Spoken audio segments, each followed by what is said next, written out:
Hello student, welcome to BS tutorial. আজকে এই video লেসনে আমরা আলোচনা করব নাইট্রোজেন চক্র বা নাইট্রোজেন সাইকেল নিয়ে। এই নাইট্রোজেন চক্র কি, কোন কোন পদ্ধতিতে নাইট্রোজেন চক্রটা সম্পন্ন হয় এবং এর তাৎপর্য, এই সমস্ত নিয়ে আজকে এই ভিডিওতে আমরা ডিটেলসে আলোচনা করব। তোমরা জানো যে জীবদেহের কোষের প্রোটোপ্লাজমের অন্যতম প্রধান উপাদান হচ্ছে নাইট্রোজেন। এই নাইট্রোজেন পরিবেশে মূলত অ্যাটমসফিয়ারে সবথেকে বেশি পরিমাণে থাকে, 78%। বায়ুমণ্ডলে নাইট্রোজেনের পরিমাণ 78%। এছাড়াও মাটিতে নাইট্রেট লবণ হিসাবে এবং বিভিন্ন যৌগ হিসাবে কিন্তু নাইট্রোজেন উপস্থিত থাকে। এই অ্যাটমসফিয়ারে প্রায় 78% নাইট্রোজেন থাকা সত্ত্বেও উদ্ভিদ এই নাইট্রোজেনটা সরাসরি অ্যাটমসফিয়ার থেকে বা বায়ুমণ্ডল থেকে গ্রহণ করতে পারে না। তোমরা জানো যে উদ্ভিদের protein, amino acid, hormone, chlorophyll প্রভৃতি যৌগ প্রস্তুত করতে এই নাইট্রোজেন একটি গুরুত্বপূর্ণ ভূমিকা পালন করে। কিন্তু মাটিতে বা অ্যাটমসফিয়ারে যে নাইট্রোজেনটা থাকে সেটা বললাম এরা সরাসরি গ্রহণ করতে পারে না। এই জন্য কিন্তু নাইট্রোজেনকে ফিক্সেশন করতে হয়, সংবদ্ধন করতে হয়। তাহলে যে পদ্ধতিতে বায়ুমণ্ডলের নাইট্রোজেন বিভিন্ন প্রক্রিয়ায় মাটিতে আসে এবং মাটি থেকে সেটা লিভিং অর্গানিজম মানে প্রথমে উদ্ভিদ থেকে প্রাণীতে যায়।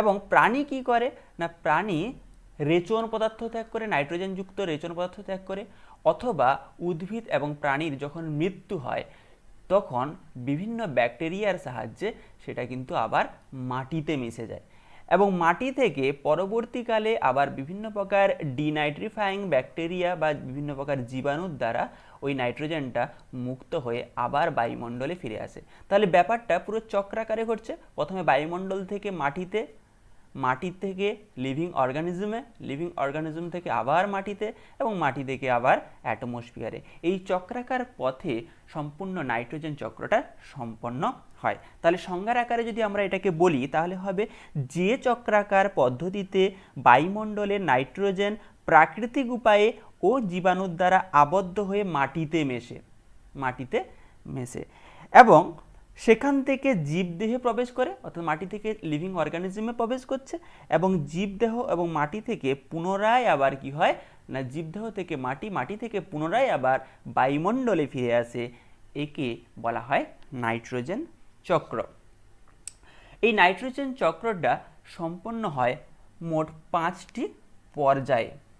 এই 5টি পর্যায় কি কি না, 5টি পর্যায় হচ্ছে নাইট্রোজেন ফিক্সেশন বা নাইট্রোজেন স্থিতিকরণ।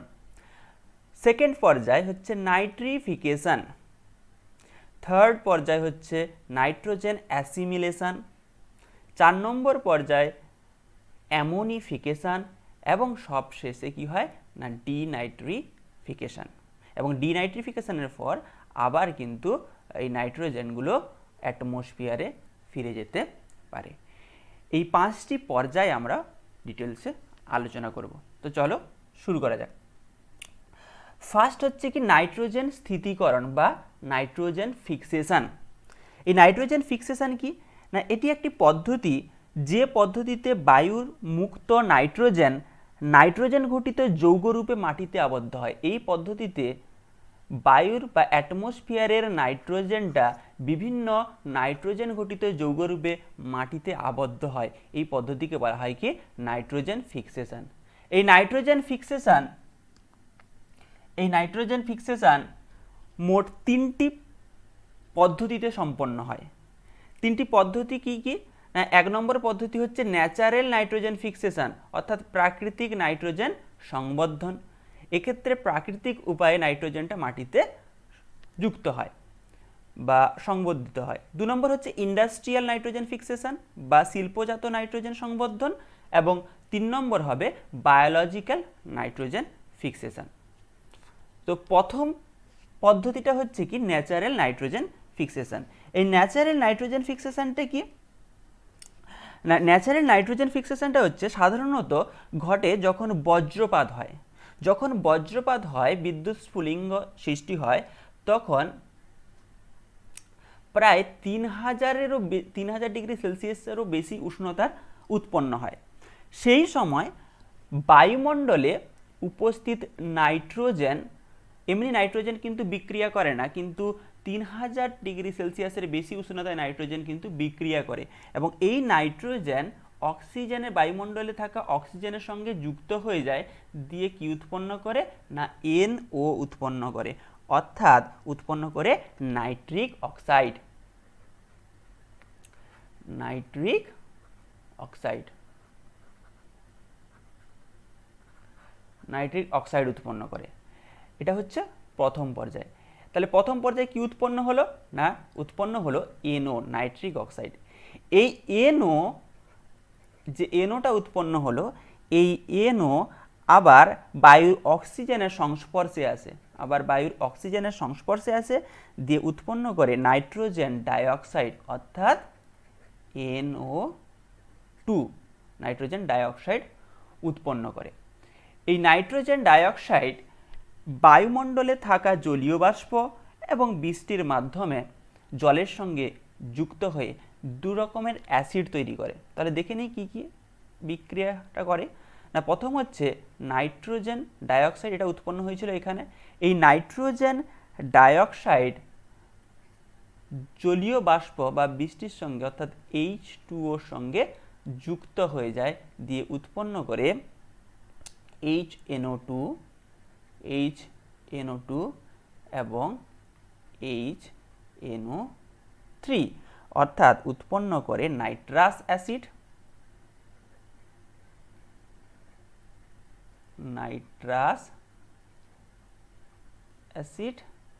এবং নাইট্রিক অ্যাসিড, এই দু প্রকার অ্যাসিড উৎপন্ন করে।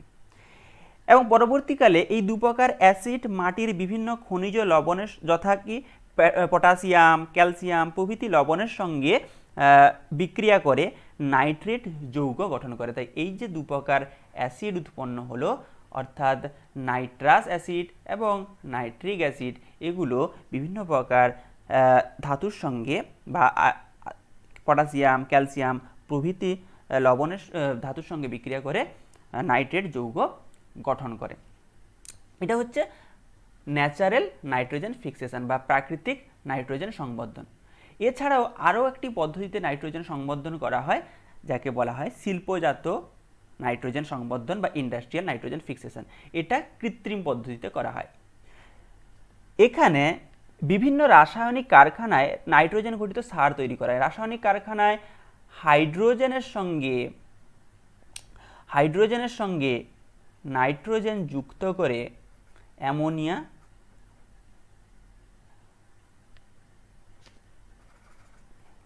NH3 অ্যামোনিয়া প্রস্তুত করা হয়। তাহলে এখানে H3 2 আর হাইড্রোজেন হবে 3। তাহলে বিভিন্ন কারখানায় কি করা হয়, হাইড্রোজেনের সঙ্গে নাইট্রোজেনকে যুক্ত করে অ্যামোনিয়া প্রস্তুত করা হয়, এবং এই অ্যামোনিয়া থেকে বিভিন্ন প্রকার নাইট্রোজেন ঘটিত রাসায়নিক সার প্রস্তুত করা হয়, এবং সেই সার কৃষিক্ষেত্রে ছড়ানো হয়। ফলে মাটির নাইট্রোজেনের পরিমাণ বৃদ্ধি পায়। এছাড়াও সার কারখানা থেকে যে বর্জ্য পদার্থ নিষ্কাশিত হয়, তাতেও প্রচুর পরিমাণে কিন্তু নাইট্রোজেন থাকে, এবং এইভাবে নাইট্রোজেনকে কিন্তু মাটিতে সংবর্ধন করা হয়। এটা হচ্ছে শিল্পজাত নাইট্রোজেন পদ্ধতি বা কৃত্রিম নাইট্রোজেন ফিক্সেশন পদ্ধতি। নেক্সট হচ্ছে থার্ড পদ্ধতি কি না বায়োলজিক্যাল নাইট্রোজেন ফিক্সেশন। এই বায়োলজিক্যাল নাইট্রোজেন ফিক্সেশন কিন্তু বায়োলজিক্যাল অর্গানিজম, বিভিন্ন প্রকার লিভিং অর্গানিজম, অর্থাৎ মেনলি এটা হয় প্রোক্যারিওট, বিভিন্ন প্রকার প্রোক্যারিওট দ্বারা, অর্থাৎ প্রোক্যারিওটিক জীবাণু দ্বারা, প্রোক্যারিওটিক জীব দ্বারা কিন্তু বায়োলজিক্যাল নাইট্রোজেন ফিক্সেশনটা সম্পন্ন হয়। মোট 3 ধরনের এই প্রোক্যারিওট দ্বারা এটা সম্পন্ন হয়, এবং সেগুলো হলো, এক নম্বর হচ্ছে কি ফ্রি লিভিং ব্যাকটেরিয়া, 2 নম্বর হচ্ছে ব্লু গ্রিন অ্যালগি, এবং থার্ড হচ্ছে সিম্বায়োটিক ব্যাকটেরিয়া। এই 3 প্রকার প্রোক্যারিওট দ্বারা বায়োলজিক্যাল নাইট্রোজেন ফিক্সেশন হয়। প্রথম হচ্ছে ফ্রি লিভিং ব্যাকটেরিয়া বা স্বাধীনজীবী কিছু ব্যাকটেরিয়া। এই স্বাধীনজীবী ব্যাকটেরিয়াগুলোর মধ্যে যে সমস্ত ব্যাকটেরিয়াগুলো নাইট্রোজেন ফিক্সেশন ঘটায় তাদের মধ্যে উল্লেখযোগ্য হচ্ছে অ্যাজেটোব্যাক্টর,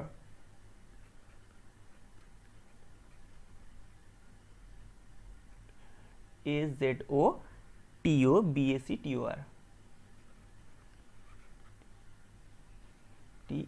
অ্যাজেটোব্যাক্টর। এছাড়াও কি ক্লস্ট্রিডিয়াম,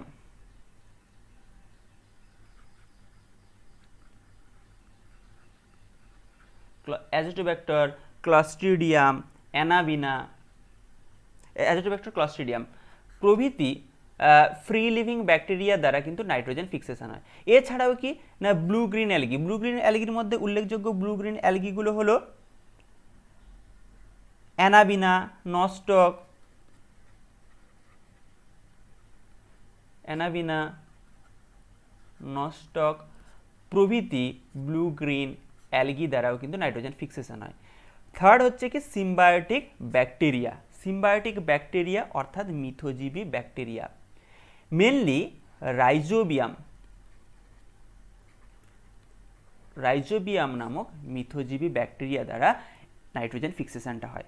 এই রাইজোবিয়াম কোথায় থাকে না, এই রাইজোবিয়াম থাকে সিম্বগোত্রীয় উদ্ভিদের বা লিগুমিনেসি ফ্যামিলির অন্তর্গত বিভিন্ন প্রকার প্ল্যান্টে এই রাইজোবিয়াম থাকে।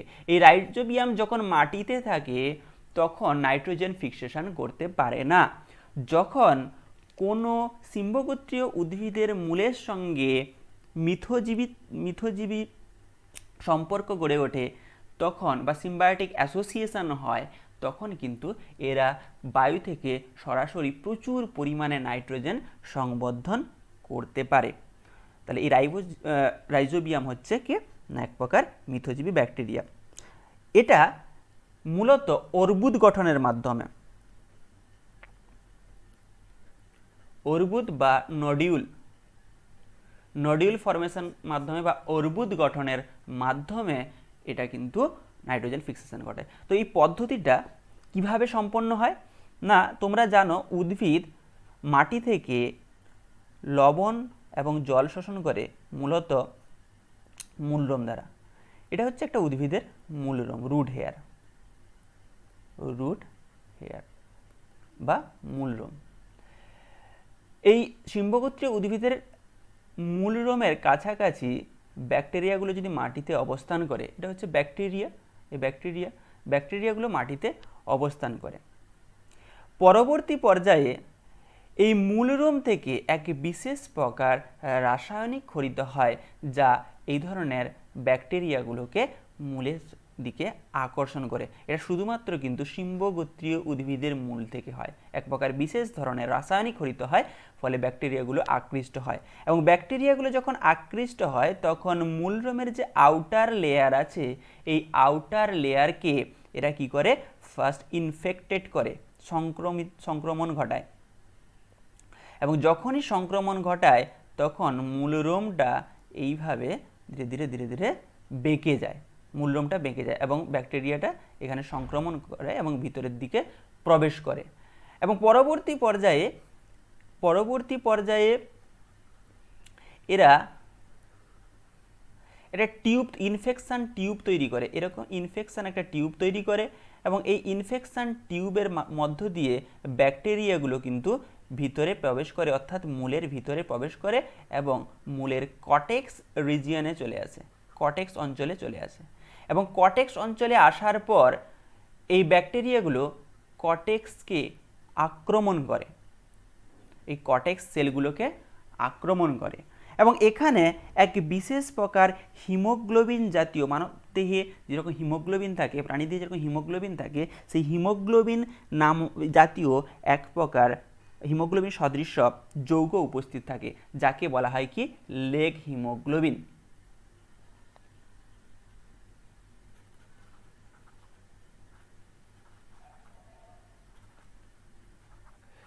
লেগ হিমোগ্লোবিন উপস্থিত থাকে এবং পরবর্তীকালে এই কটেক্স সেলগুলোকে রাইজোবিয়াম নামক ব্যাকটেরিয়া আক্রমণ করার ফলে এগুলো বৃদ্ধিপ্রাপ্ত হয়ে কি গঠন করে, নডিউল গঠন করে। এবং পরবর্তীকালে যখন উদ্ভিদের মৃত্যু ঘটে, এই সিম্বগোত্রীয় উদ্ভিদের মৃত্যু ঘটে, তখন প্রচুর পরিমাণে নাইট্রোজেন মাটিতে মিশে যায়। এই পদ্ধতিতে রাইজোবিয়াম সিম্বগোত্রীয় উদ্ভিদের মূলের সঙ্গে সিম্বায়োটিক অ্যাসোসিয়েশনের মাধ্যমে এরা নাইট্রোজেন ফিক্সেশন ঘটায় এবং প্রচুর পরিমাণে নাইট্রোজেন কিন্তু মাটিতে মিশে যায়। নেক্সট হচ্ছে কি নাইট্রিফিকেশান। নাইট্রিফিকেশান কি না, যে পদ্ধতিতে জীবাণুর ক্রিয়ার ফলে মাটিতে উপস্থিত অ্যামোনিয়া প্রথমে নাইট্রেট এবং পরে নাইট্রেট যৌগে পরিণত হয়। তাহলে যে নাইট্রোজেন ঘটিত যৌগগুলো মাটিতে মিশে গেল এবং সেখান থেকে বিভিন্ন প্রক্রিয়ায় কিসে পরিণত হয়ে যায়, অ্যামোনিয়াতে পরিণত হয়ে যায়। অ্যামোনিয়াতে পরিণত হয়ে যায় এবং এই অ্যামোনিয়া বিভিন্ন ব্যাকটেরিয়ার দ্বারা প্রথমে পরিণত হয় নাইট্রাইটে, অর্থাৎ প্রথমে NO2 তে পরিণত হয় এবং পরবর্তীকালে এটা পরিণত হয় NO3 এবং এই NO3কেই অর্থাৎ নাইট্রেটকেই কিন্তু উদ্ভিদ গ্রহণ করে। তাহলে অ্যামোনিয়া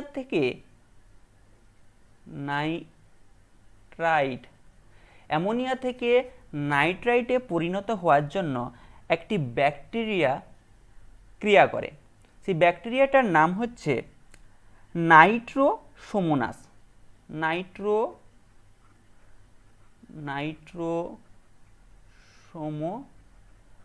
তাহলে যে পদ্ধতি প্রথমে কি হয়, এই পদ্ধতিতে না অ্যামোনিয়া থেকে নাইট্রোসোমোনাস ব্যাকটেরিয়ার দ্বারা নাইট্রাইটে পরিণত হয়ে যায় এবং এই নাইট্রাইট থেকে আবার পরবর্তীকালে Nitrobacter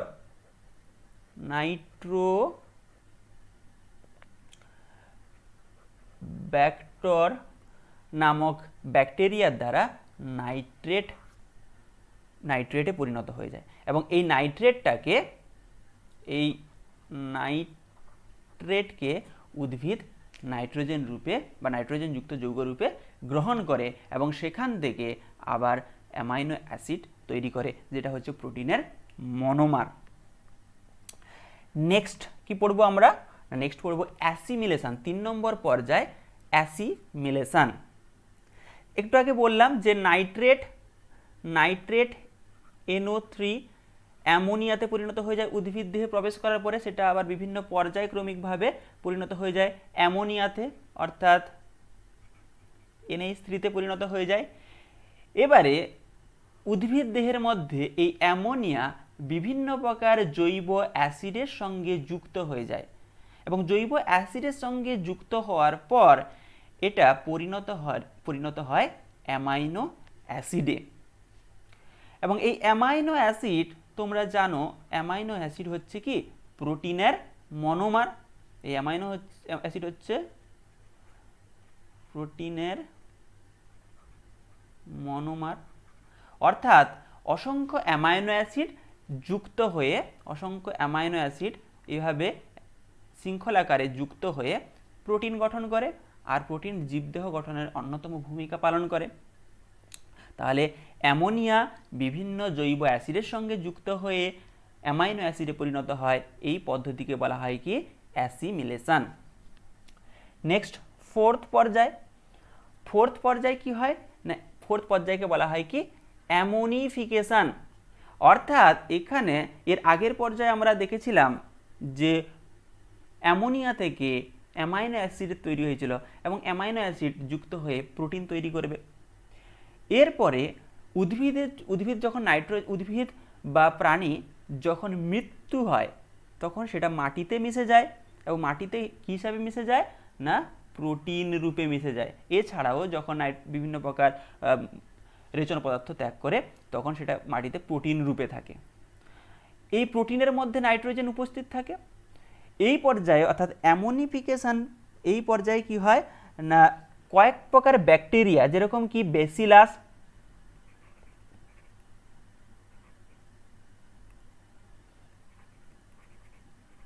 bacillus mycoides bacillus mycoides, এছাড়াও কি না ব্যাসিলাস রামোসাস প্রভৃতি ব্যাকটেরিয়া দ্বারা এই প্রোটিনটা কিন্তু ভেঙে যায় এবং প্রোটিনটা ভেঙে গিয়ে তার মনোমার অর্থাৎ অ্যামাইনো অ্যাসিডে পরিণত হয়ে যায় এবং পরবর্তীকালে এই অ্যামাইনো অ্যাসিড আবার ভেঙে গিয়ে ঠিক আগে যেরকম অ্যামাইনো অ্যাসিড যেভাবে তৈরি হয়েছিল সেভাবে অ্যামাইনো অ্যাসিড ভেঙে গিয়ে জৈব অ্যাসিড আর অ্যামোনিয়া তৈরি করবে। আর এই পদ্ধতিকে বলা হয় অ্যামোনিফিকেশন। যেহেতু প্রোটিন থেকে পর্যায়ক্রমিকভাবে অ্যামোনিয়াতে পরিণত হয়ে যাচ্ছে তাই এই পর্যায়টাকে বলা হয় কি অ্যামোনিফিকেশন। আর অ্যামোনিফিকেশন ঘটায় যে ব্যাকটেরিয়া সেগুলো হলো ব্যাসিলাস মাইকয়েডিস, ব্যাসিলাস রামোসাস, এই দুপ্রকার ব্যাকটেরিয়া অ্যামোনিফিকেশন ঘটায়। নেক্সট 5 নম্বর পর্যায় অর্থাৎ শেষ পর্যায়, এটা কি পর্যায় না ডিনাইট্রিফিকেশন।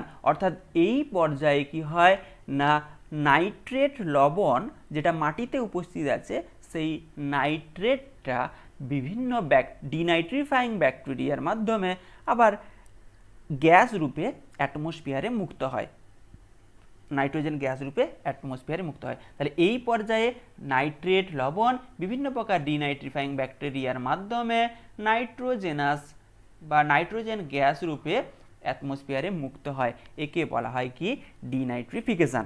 এই ডিনাইট্রিফিকেশনের জন্য দায়ী ব্যাকটেরিয়ার দুটো নাম ভেরি ভেরি ইম্পর্ট্যান্ট, এটা হচ্ছে থায়োব্যাসিলাস,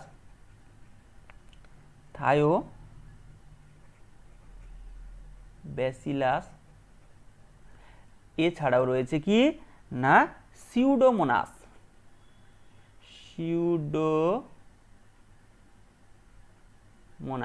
এই দুপ্রকার ডিনাইট্রিফাইং ব্যাকটেরিয়া কি করে প্রথমে নাইট্রেটটাকে নাইট্রাইটে পরিণত করে এবং নাইট্রাইট থেকে সেটা নাইট্রিক অক্সাইড এবং নাইট্রিক অক্সাইড থেকে নাইট্রাস অক্সাইড এবং নাইট্রাস অক্সাইড থেকে ধীরে ধীরে সেটা আবার নাইট্রোজেন গ্যাসে পরিণত করে।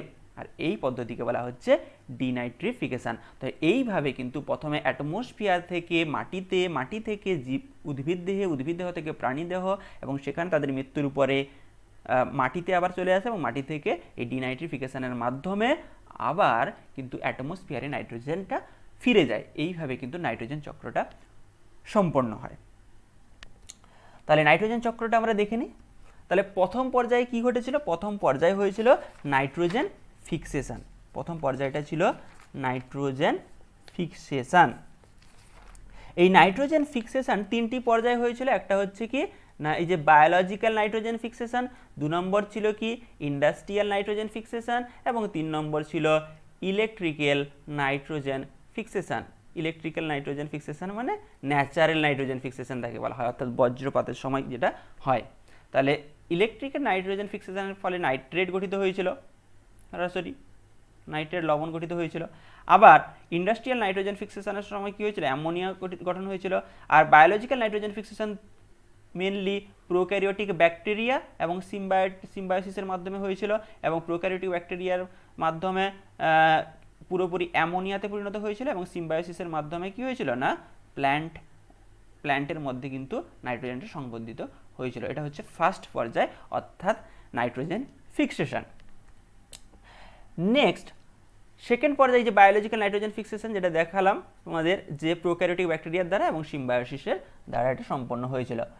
নেক্সট পর্যায়ে কি হয়েছিল না যে অ্যামোনিয়াটা, সেই বায়োলজিক্যাল নাইট্রোজেন ফিক্সেশনের পরে যে ঘটনাটা ঘটে সেটা হচ্ছে কি নাইট্রিফিকেশন, অর্থাৎ অ্যামোনিয়া ধীরে ধীরে ধীরে ধীরে নাইট্রেট লবণে পরিণত হয়েছিল। আর এই পদ্ধতিকে বলা হয়েছিল কি নাইট্রিফিকেশন। থার্ড অ্যাসিমিলেশন, অর্থাৎ এক্ষেত্রে কি না ডিকম্পোজ বা ডেথ বা এক্সক্রিশন, অর্থাৎ রেচন পদার্থ ত্যাগ বা মৃত্যুর পরে অ্যানিম্যাল থেকে প্ল্যান্ট থেকে অ্যানিম্যাল এবং অ্যানিম্যালের ডেথ হয়েছিল, ডেথের পরে সেটা ডিকম্পোজ হয়ে গেছিল, তো মাটিতে প্রোটিন রূপে সেটা সঞ্চয় হয়েছিল। এবং পরের পর্যায়ে কি ঘটেছিল না যে অ্যামোনিয়াটা কিছু সরাসরি প্ল্যান্ট গ্রহণ করেছিল এবং কিছু আবার কিন্তু নাইট্রেটে পরিণত হয়ে গেছিল। এবং সেই নাইট্রেট থেকে আবার ধীরে ধীরে ডিনাইট্রিফিকেশনের মাধ্যমে, এই যে নাইট্রেট থেকে ডিনাইট্রিফিকেশনের মাধ্যমে আবার কি হয়েছিল, ডিনাইট্রিফাইং ব্যাকটেরিয়ার দ্বারা অ্যাটমসফিয়ারে কিন্তু ফিরে গেছিল ওই নাইট্রোজেনটা। এইভাবে কিন্তু নাইট্রোজেন চক্রটা সম্পন্ন হয়। তোমাদের এই নাইট্রোজেন চক্রের ছকটা কিন্তু পরীক্ষার খাতায় অবশ্যই লিখতে হবে। এবার এই নাইট্রোজেন চক্রের তাৎপর্য কি? দেখো, নাইট্রোজেন চক্রের মাধ্যমে প্রকৃতিতে যে নাইট্রোজেনের ভারসাম্য সেটাই বজায় থাকে। কারণ উদ্ভিদ বা প্রাণী যদি নাইট্রোজেনটা অ্যাটমসফিয়ার থেকে গ্রহণ করে নেয়, তাহলে অ্যাটমসফিয়ারের যে পার্সেন্টেজ, অর্থাৎ প্রায় অ্যাপ্রক্সিমেটলি 78% যে নাইট্রোজেন আছে, সেই নাইট্রোজেনটা থাকবে না, ধীরে ধীরে কমে যাবে। কিন্তু যেহেতু নাইট্রোজেন চক্র সম্পন্ন হয়, অর্থাৎ নাইট্রোজেন অ্যাটমসফিয়ার থেকে যেরকম জীবদেহে আসে, সেরকম জীবদেহ থেকে আবার ধীরে ধীরে অ্যাটমসফিয়ারেও এই চক্রাকার পদ্ধতিতে ফিরে যায়। ফলে একটা অ্যাটমসফিয়ারে বা পরিবেশে নাইট্রোজেনের ভারসাম্য বজায় থাকে। এছাড়াও কি না, যেহেতু জীবদেহের প্রোটোপ্লাজমের অন্যতম, কোষের প্রোটোপ্লাজমের অন্যতম উপাদান হচ্ছে নাইট্রোজেন, তাই অ্যাটমসফিয়ার থেকে নাইট্রোজেনটা সংবর্ধনের মাধ্যমে বিভিন্ন পদ্ধতিতে আবার জীবদেহে প্রবেশ করে। পরে জীবদেহ গঠনে নাইট্রোজেনের ভূমিকাও কিন্তু অত্যন্ত গুরুত্বপূর্ণ। তো আজকে এই ভিডিওতে এইটুকুই। পরবর্তী ভিডিওতে আবার কোনো একটা নতুন টপিক নিয়ে আলোচনা করব। তো চ্যানেলটি যদি তোমরা এখনও সাবস্ক্রাইব না করে থাকো, তাহলে অবশ্যই এই সাবস্ক্রাইব বাটনে সাবস্ক্রাইব করো এবং লাইক করো, কমেন্ট করতে ভুলবে না। Thank you.